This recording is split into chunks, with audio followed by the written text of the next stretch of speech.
Bienvenue. Avez-vous parfois le sentiment que vos prières montent dans le vide? Si oui, je suis ravi que vous puissiez profiter de cette méditation tirée de Romains 8. De même aussi, l'Esprit vient au secours de notre faiblesse, car nous ne savons pas ce qu'il convient de demander dans nos prières.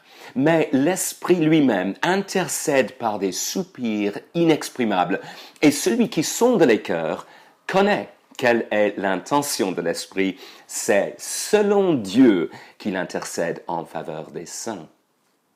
Nous ne savons pas toujours ce que devrait être le contenu de nos prières.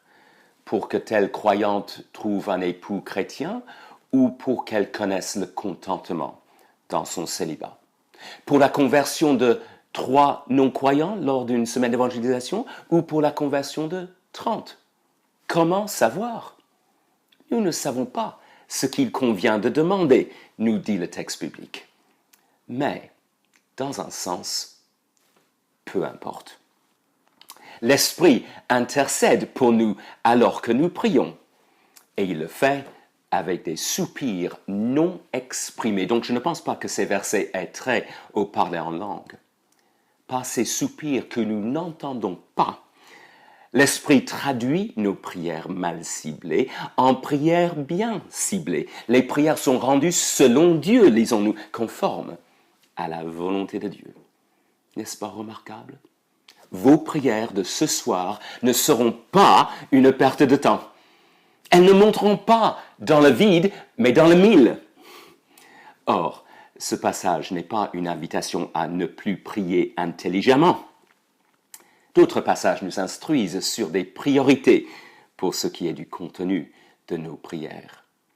Mais souvent, la complexité des circonstances nous dépasse, ou bien nous ignorons ce qu'est la volonté providentielle de Dieu.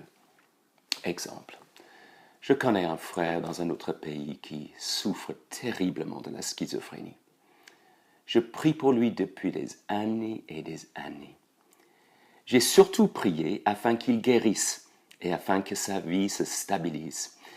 Mais face au constat que ces circonstances empirent, je prie depuis quelques mois pour qu'il puisse partir et être avec le Christ, ce qui est de loin meilleur. Une telle prière est en adéquation avec la révélation de Dieu, mais peut-être que cette prière n'est pas conforme à la volonté providentielle de Dieu. Peut-être que Dieu voudrait se servir des souffrances de notre frère pour qu'il soit rendu davantage conforme à l'image de son Fils. Peut-être que Dieu le guérira.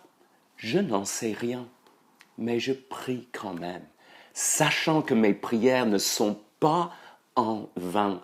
Elles sont traduites de façon appropriée, bien ciblée, auprès de Dieu.